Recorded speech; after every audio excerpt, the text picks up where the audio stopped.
বন্ধুরা, আজ বানাবো বাচ্চাদের ও বড়দের সবার প্রিয় মজার একটা রেসিপি।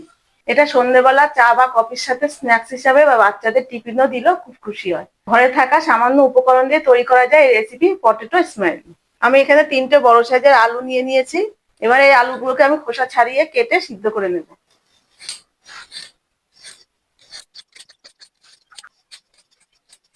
এবার আলুগুলোকে একটু গোল গোল করে কেটে নেবো।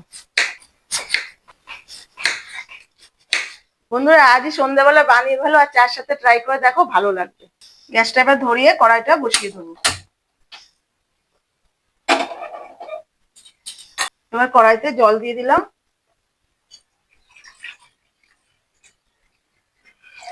আলুগুলো এবার সিদ্ধ করে নিই।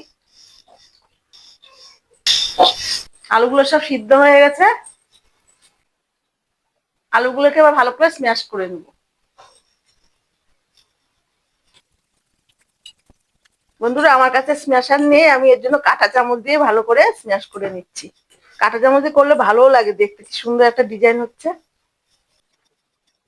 প্রথমে দিয়ে দেবো 1 চামচ লবণ, দিয়ে দেবো 1 চামচ গোলমরিচের গুঁড়ো,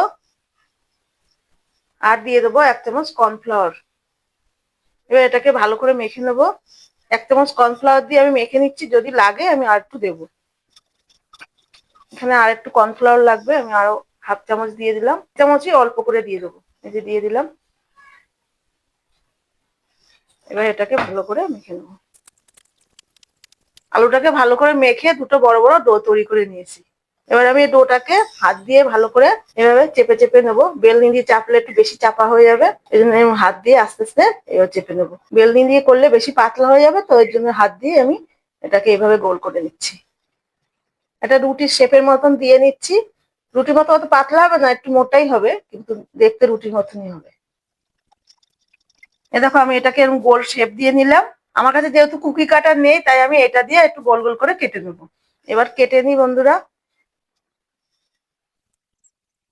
এই যে গোল গোল করে কাটা হয়ে গেছে, এবার আমি তুলে নেবো এগুলো মাঝখান থেকে।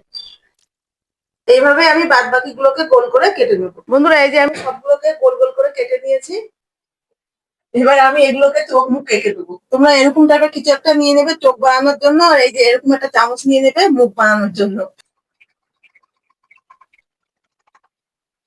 এই দেখো বন্ধুরা, এইভাবে স্মাইলি গুলো সবকটা বানিয়ে নেবো। এই যে বন্ধুরা, সব স্মাইলি গুলো তৈরি করা হয়ে গেছে। এবার এগুলোকে আমি ডিপ ফ্রাই করে দেবো। কড়াইটা গরম হয়ে গেছে, এবার আমি তেলটা দিয়ে দেবো। এটা যেহেতু ডিপ ফ্রাই হবে, তাই তেলটা একটু বেশি করে দিতে হবে। দেখো বন্ধুরা, কি সুন্দর না, সবাই হাসছে। এবার তেলে সব আস্তে আস্তে এক একটা করে ছেড়ে দেবো। এই দেখো কত সুন্দর লাগছে দেখতে। এগুলো ভাজা হয়ে এসছে, এবার আমি তুলে নেবো। এই যে বন্ধুরা, তৈরি হয়ে গেলো ক্রিস্পি ক্রিস্পি পটেটো স্মাইলি। একটা তোমাদেরকে দেখাই, ভিতরটা কেমন নরম আর উপরটা ক্রাঞ্চি, পুরো দেখো, দারুন। তোমরাও সন্ধ্যেবেলা বানিয়ে ফেলো, চা কফির সঙ্গে ট্রাই করে আমাকে জানিও কেমন লাগলো।